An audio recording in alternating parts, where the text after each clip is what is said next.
ओम शांति। हम सभी के पास है आत्मिक शक्ति और परमात्म शक्ति। हम सभी आत्माएं जब इस धरा पर आए तो संपूर्ण थे, शक्तियों में संपूर्ण, सर्व खजानों में संपूर्ण, पवित्रता में संपूर्ण, सर्व गुणों में संपूर्ण। धीरे धीरे हमने अपनी शक्तियों को यूज किया, फिर खोया। अब आत्मिक शक्ति बहुत कम हो गई है। जब आत्मा संपूर्ण थी, इन सभी गुणों की स्वरूप थी, तो आत्मा बहुत शक्तिशाली थी। संकल्प से ही सारे काम होते थे। संकल्प हुआ हवा चले, हवा चलने लगती थी। संकल्प हुआ थोड़ी सी बारिश हो, थोड़ी सी बारिश हो जाती थी। अब पुनः संकल्प शक्ति को, आत्मिक शक्ति को संपन्न करना है। योग बल से हमारी आत्मिक शक्तियां निरंतर बढ़ती रहती हैं। मन की शक्ति बढ़ती है और विवेक शक्ति बढ़ती है, बौद्धिक शक्ति बढ़ती है, बुद्धि में सद्विवेक बढ़ता है, संपूर्ण ज्ञान बढ़ता है, पावर ऑफ प्योरिटी बढ़ती है। ये है आत्मिक शक्ति। दूसरा, परमात्म शक्तियां, ये सब हमारे साथ हैं। स्वयं भगवान भी हमारे साथ है, उसकी शक्तियां भी हमारे साथ है, उसकी दुआएं भी हमारे साथ हैं और उनके वरदान भी हमारे साथ हैं, उनका बहुत बहुत प्यार भी हमारे साथ है। परमात्म शक्तियां हमारे साथ और आत्मिक शक्ति भी बहुत भरपूर।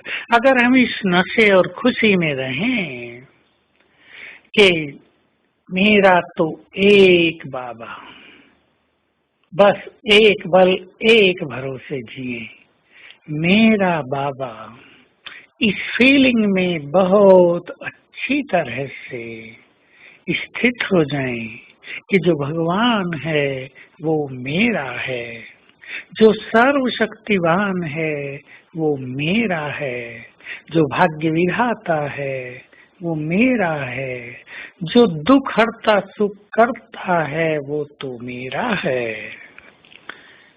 इस अधिकार की फीलिंग में हम आ जाएं तो हम देखते आए हैं कि हमारे प्यार में स्वयं भगवान भी खींचकर इस धरा पर आ जाते हैं। वो निराकार से साकार हो जाते हैं, वो अपना सब कुछ हम पे समर्पित करने लगते हैं, वो हम पे कुर्बान हो जाते हैं। तो हमारे पास ये शक्तियां हैं कि हम निराकार को भी साकार में ले आते हैं। इसको शक्तियां कहें या प्यार का अधिकार कहें। अब हम सोच लें, जब विज्ञान की शक्ति, साइंस की शक्ति इतने बड़े बड़े चमत्कार कर सकती है, तो क्या परमात्म शक्ति और आत्मिक शक्तियां बड़े बड़े चमत्कार नहीं कर सकती? तो हम अपनी सभी समस्याओं को और परिस्थितियों को हल करने के लिए इन दोनों शक्तियों का प्रयोग करें।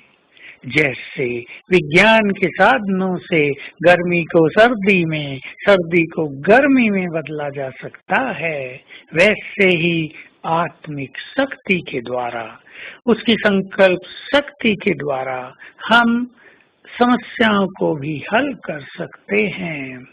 तो स्मृति ले आए, मैं मास्टर क्रिएटर हूँ और मास्टर सर्वशक्तिवान हूँ। रचयिता हूँ, रचना पर मेरा अधिकार है। रचयिता कभी अपनी रचना के अधीन नहीं हो सकता। जैसे शिव बाबा न्यू वर्ल्ड क्रिएट करने के लिए आए हैं, तो वो इस ओल्ड वर्ल्ड के वाइब्रेशंस के, इसकी अशांति के, इसके दुखों के अधीन नहीं हो सकते। ठीक वैसे ही हम भी मास्टर क्रिएटर हैं, हम भी यहाँ की अपवित्रता के वश नहीं हो सकते। तो हम इन परिस्थितियों को अपने अधीन करेंगे और आज सारा दिन इस स्वमान में रहेंगे। मैं मास्टर क्रिएटर हूँ। I can charge the atmosphere, I can change the nature, I can solve all problems.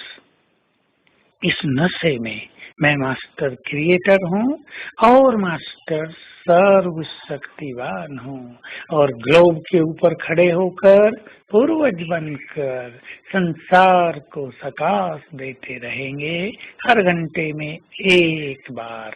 Om Shanti. Om Shanti.